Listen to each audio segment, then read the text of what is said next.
Welcome back to the show. We have now made our way over to the southwest part of the city, of course, sitting in front of Gordie Howe Bowl. Now, like tons of people who grew up in Saskatoon, I have a lot of memories of coming here on chilly fall nights and freezing winter nights to watch high school football, Hilltops football, and now there's a foundation in place looking to make sure that tradition carries on well into the future. The Friends of the Bowl Foundation, very happy to welcome Brian Kostorowski from the foundation. Brian, thanks for coming and meeting us here at the Bowl today. Yes, thank you, Simon. Great to have you here. Exciting times here right now, so thanks for the opportunity to speak with you. Absolutely. Let's talk a little bit, first of all, about you. I mean, I know you somewhat. Normally when we're out in this area of the city and we're talking about softball or something like that. How did you get involved with this? The foundation is a very important aspect of this area of the city. We look around the bowl itself. We have 8 softball diamonds, 5 baseball diamonds, a speed skating oval, a hockey rink. And so we have a wide variety of sports happening here daily and throughout the year. And we're all partners here. We all talk, we all work together here, so it's a friendship. And that's how the Friends of the Bowl Foundation concept was developed. We looked at what are the user groups in this area, who could be partners, and everybody stepped forward.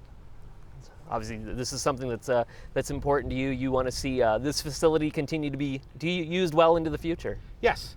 So we looked at this facility on all aspects as providing more opportunities for kids and people of all ages. And we look at the opportunities of developing a new facility that will last for many years. Very good stuff. Let's talk a little bit about the current situation for the facility. What is actually happening here now? And well, first of all, maybe I should ask, how old is this facility? How long has this been in use? This facility's been going since mid-50s. Oh, okay. So it has a lot of history here, a lot of football games. As you see, it's well-aged right now. It's served its purpose, and now we are in the developing a strategy to make it a lot better. Good stuff. So it has fallen on somewhat hard times. We can see the field a little bit rough shape, and especially when those rains come, I know it can get a little sloppy out there. Yes, and we have to look at the safety aspects and the usage. Okay, and now with our project and all our activities in a forward motion, as we're going to provide a brand new field for the players for all ages, and we'll look at the usages, and the usages are going to, the impact is massive. Okay, the growth of usage of this facility will be just tremendous.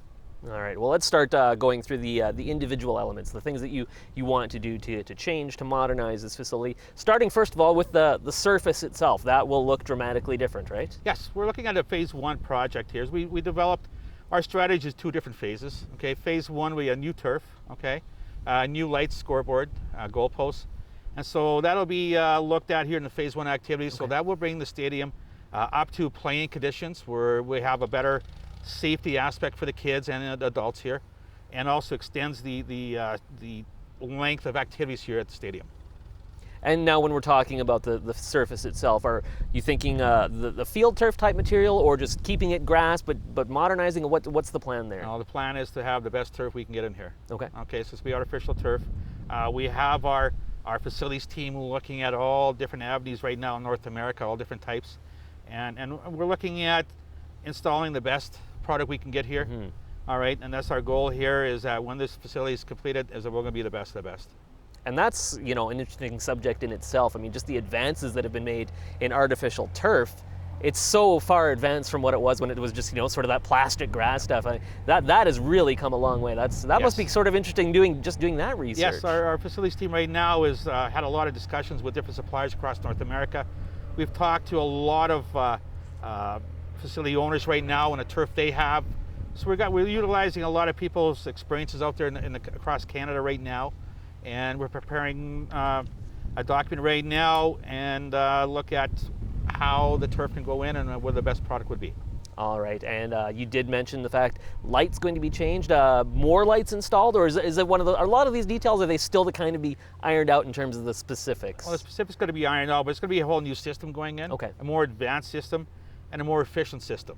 Okay, so be a lot more better lighting here, and the efficiencies will increase tremendously.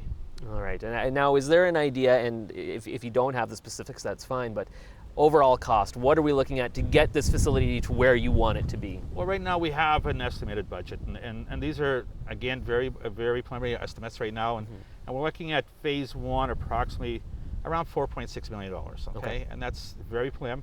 We'll have a better numbers probably in about 90 days when our facilities team come back with true numbers and the products they want to have installed here, okay?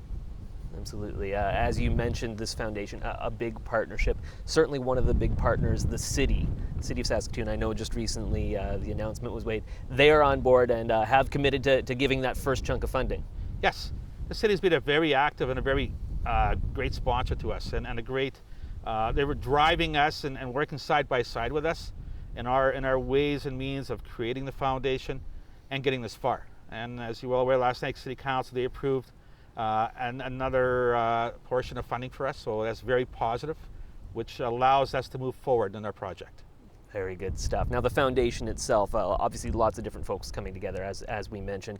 Talk a little bit about that and how do you go about raising this large amount of money? Right now we're in the development phases of our project. Okay. We have an excellent marketing team that's coming on board here with the Friends of the Bowl Foundation. We'll have some announcements in the near future of that team. It's an excellent team, they're very professional, and they will drive a lot of our marketing activities in the near future. We have a team of a lot of experts in different avenues, and so we looked at the partnerships, and we also looked at the construction industry. We have Bruce Rempel on our board of directors from Rempel Construction. Okay, so we have a lot of experience, we have a lot of expertise there, and when we get around the table is that it's a great team.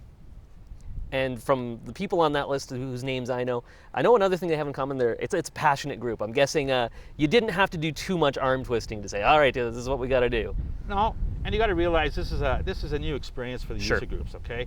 And developing this strategy of Friends of the Bowl Foundation, looking at raising this type of capital, looking at the partnerships with all the user groups and also the partnership with the City of Saskatoon.